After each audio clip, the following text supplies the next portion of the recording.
explained. So we are doing calorimetry exercise 11B ICC 10th. Question number 1 to question number 7 is done in the previous video. The link will be in the description. Please do go and watch it. And in this video I'll be solving from question number 8 to question number 12. That's the last question. Hope you guys like the video. So starting with it, eighth question, it's a very important question. 250 grams of water at 30 degrees Celsius is contained in a copper vessel of mass 50 grams. Calculate the mass of ice required to bring down the temperature of the vessel and its contents to 5 degrees Celsius. So there is 250 grams of water which is kept in a copper vessel. So what we should understand here is, the most important understanding here is the temperature of the copper vessel, that is the initial temperature of the copper vessel, will be same as the temperature of the water which is kept inside. So the temperature of copper vessel is also going to be 30 degrees. So we can call the temperature of hot body as 30 degrees. Final temperature is given as 5 degrees. And we need to find the amount of ice that is required to bring down the temperature. So that means we need to find the mass of ice. Now latent heat is given as 3,36,000 joules per kg. Specific heat capacity of copper is given as 400 joules per kg per Kelvin. Specific heat capacity of water is given as 4,200 joules per kg per Kelvin. Now, assumption what we are making here is temperature of water is equal to temperature of copper vessel. So delta T for the case of copper as well as water will be the same. That is going to be 30 minus 5. That is 25 degrees Celsius, or we can call it as 25 Kelvin. Now for water that has converted from ice, see the ice which melts converts into water. So for that water we find the delta T. So that's going to be 5 minus 0 because 5 is the final temperature. And water converts from ice at 0 degrees. So 5 minus 0 is equal to 5 degrees Celsius or 5 Kelvin.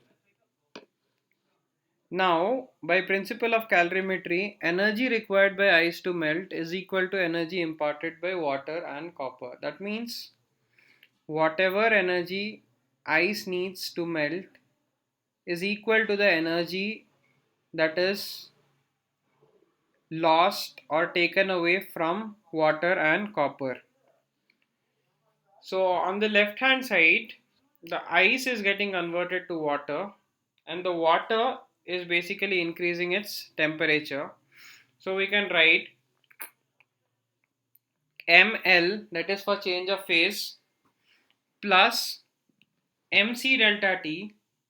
So mc delta t is for change in temperature is equal to mc delta t, that is for water, plus mc delta t, that is for copper, because the water is kept in the copper vessel and both of them are at the same temperature.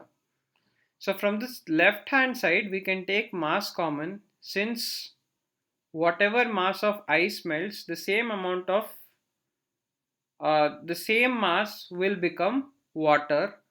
So here I can take m common, and what I have is L plus C delta T is equal to, on the right hand side I can take delta T common, because the change in temperature for copper as well as water is the same, as you can see here. So we can take delta T common, and what we get is mc for water plus mc for copper. Now I just substitute the values, that is m bracket of L is given as 3,36,000 plus Specific heat capacity of water is 4200 into delta T for the ice which has melted to water, and the increase in temperature is going to be 5 minus 0, that is 5. So I substitute 5 here. You can see here we've got 5 is equal to change in temperature for the copper vessel as well as hot water is 25, and in bracket M is 0.25 into 4200 plus 0.05 into 400. So mass is given as 250 grams. I just converted that to kg. That is how it became 0.25. 250 by 1000 is 0.25. Specific heat capacity is 4200 plus 50 gram is the mass of the copper vessel. So 50 divided by 1000 gives me 0.05 into 400 is the specific heat capacity of copper. So M into here 4200 into 5 gives me 21,000. So 3,36,000 plus 21,000 gives me 3,57,000 is equal to 25 into 0.25 into 4200 gives me 1050 plus 0.05 into 400 gives me 20. So M is equal to here if I multiply 1050 plus 20 gives me 1070, and 1070 into 25 gives me 26,750. So M will be 26,750 divided by 3,57,000. So that gives us 0.07492 kgs. So you can definitely leave it here, or if you want to convert it to grams as I have converted it here, I multiply by 1000, so we get it as 74.92 grams. Getting into question number 9, calorimetry, exercise 11B, ICSE 10th. So 2 kg of ice melts when water at 100 degrees Celsius is poured into a hole drilled in a block of ice. What mass of water was used? So the amount of ice melting is given, that is 2 kg, that is the mass of ice. We need to find the mass of water that was used. So by principle of calorimetry, heat required by ice to melt is equal to heat imparted by water. Now, since the ice is only melting, we do not consider any change in temperature. And since there is no change in temperature, we will just be doing M into L, that is for change in phase, is equal to, here what is happening is, the water which was being poured was at 100 degrees Celsius. So the water will be cooled to 0 degrees, we are considering that. So here there is only change in temperature, and that's how we get MC delta T. So since there is only change in temperature, I use MC delta T. So mass is given as 2 kg in the question. I have just substituted it. Latent heat is given as 3,36,000. That's what I have written here, is equal to M is written as M into specific heat capacity of water is given as 4200 in the question. I have substituted that. And delta T, that is change in temperature for the water, will be 100 minus 0, since all the water was at 100 degrees Celsius and that cools down to 0 degrees. So change in temperature is going to be 100 minus 0. So we multiply 2 into 3,36,000 and we get it as 6,72,000 is equal to M into, here we get 4,20,000.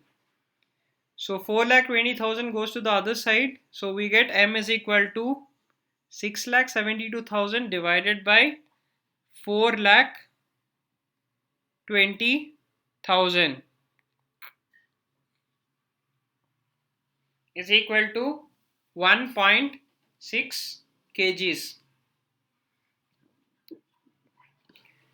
So coming to the next question, that is question number 10.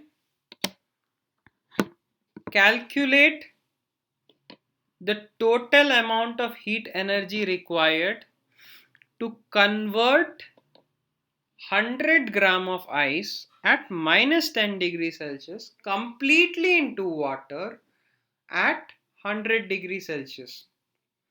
So first we need to figure out how many things are happening here. So we have 100 grams of ice which is at minus 10 degrees Celsius, that needs to be converted into water at 100 degree Celsius. So there are three things happening. The first thing that is happening is the ice which was at minus 10 degrees Celsius is being converted to ice at 0 degrees Celsius. And then what happens is the ice at 0 degrees Celsius gets converted to water at 0 degrees Celsius, and then the water at 0 degrees Celsius gets converted to water at 100 degrees Celsius. Now specific heat capacity of ice is 2.1 joules per gram per Kelvin. Specific heat capacity of water is 4.2 joules per gram per Kelvin. So specific heat capacity of ice is given as 2.1 joules per gram per Kelvin. Specific heat capacity of water is given as 4.2 joules per gram per Kelvin. And latent heat is given as 336 joules per gram. You can see everything is given in grams. So we need not convert everything. So I have just denoted what is happening, that is ice from minus 10 to 0, then change of state from 0 to 0, and then water from 0 to 100.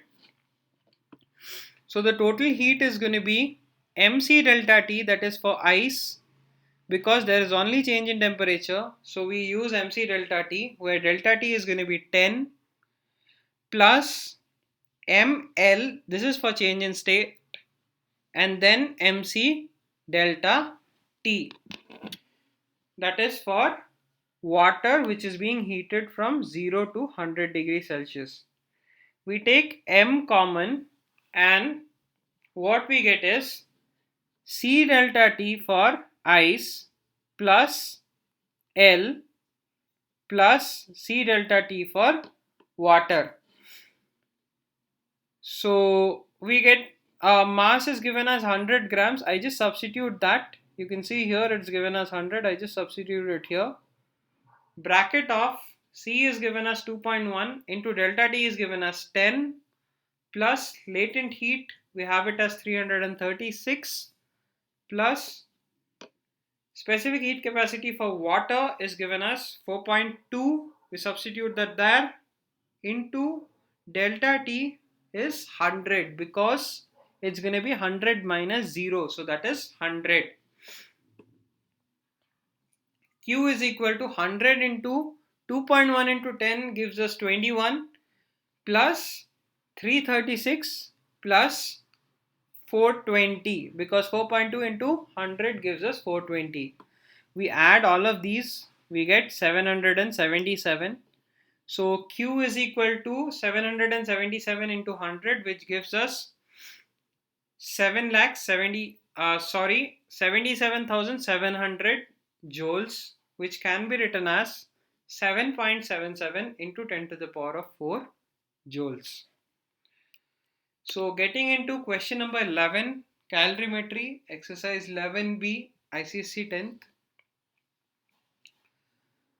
The amount of heat energy required to convert 1 kg of ice at minus 10 degrees Celsius to water at 100 degrees Celsius is 7,77,000 joules. Calculate specific latent heat of ice. Specific heat capacity of ice is 2100 joules per kg per Kelvin. Specific heat capacity for water is 4200 joules per kg per Kelvin. So you can see here the situation is exactly same to the previous problem. There's only one difference. We had 77,700 and here we have 7,77,000. So that's the difference what we are seeing here. So the equation remains exactly the same, that is mc delta t plus ml plus mc delta t, where the first mc delta t is for ice at -10 to ice at 0, ml is for ice at 0 to water at 0, and mc delta t here is for water at 0 to water at 100. So mass is given as 1 kg, I substitute that 1, and here specific heat capacity of ice is given as 2100 into 10, that is delta T for ice because it is from -10 to 0. So change in temperature is 10 plus latent heat we need to find plus specific heat capacity for the case of water is 4200 into delta T is 100. So we get it as 21,000 on the here, 21,000 plus L plus 4,20,000. So 4,20,000 plus 21,000 gives me 4,41,000 plus L is equal to 7,77,000. So L is equal to 7,77,000 minus 4,41,000. So L is equal to 3,36,000 joules per kg. So the latent heat is 3,36,000 joules per kg. So coming to the next question, that is question number 12. 200 gram of ice at 0 degree Celsius converts into water at 0 degree Celsius. So there is 200 grams of ice which was at 0 degree Celsius. Now it just converts to water at 0 degree Celsius in 1 minute. So the time is given as 1 minute. When heat is supplied to it at a constant rate. So heat supplied to it at a constant rate means power. Because heat by time gives us power. In how much time 200 gram of water at 0 degree Celsius will change to 20 degrees Celsius. So what we are going to do here is we will segregate the problem into two parts. The first part is going to be this, that is 200 gram of ice at 0 degree Celsius converts into water at 0 degree Celsius in 1 minute. So what I'm going to do from here is I will be finding the value of power. And once I get the value of power, I'll be substituting the same value of power here in the second case and we will be getting the time. So I take case 1 where only phase change was happening. So Q is equal to M into L. So Q can be written as P into T. Now T is given as 1 minute, which is 60 seconds, is equal to mass is given as 200 grams into L is 336. So we get the power to be 1120 watts. Now we need to find out the time. So for finding out the time, what we do is I write Q is equal to mc delta T because you can see 200 gram of water at 0 degree Celsius to change to 20 degree Celsius. So delta T is going to be 20. So P into T is equal to mc delta T. So P is 1120 as we got here, into T we need to find the time, is equal to M is 200 into specific heat capacity is 4.2 into delta T is 20. So 1120 into T is equal to Here 4.2 into 2 gives us 8.4, into 10 gives us 84, into 2 gives us 168, and then double zero. So 16,800. So 1120 into T is equal to 16,800. T will be 16,800 divided by 1120. So that's going to be equal to 15 seconds. Hope you guys have liked this video. Please do share it with your friends. See you in the next video. Thank you.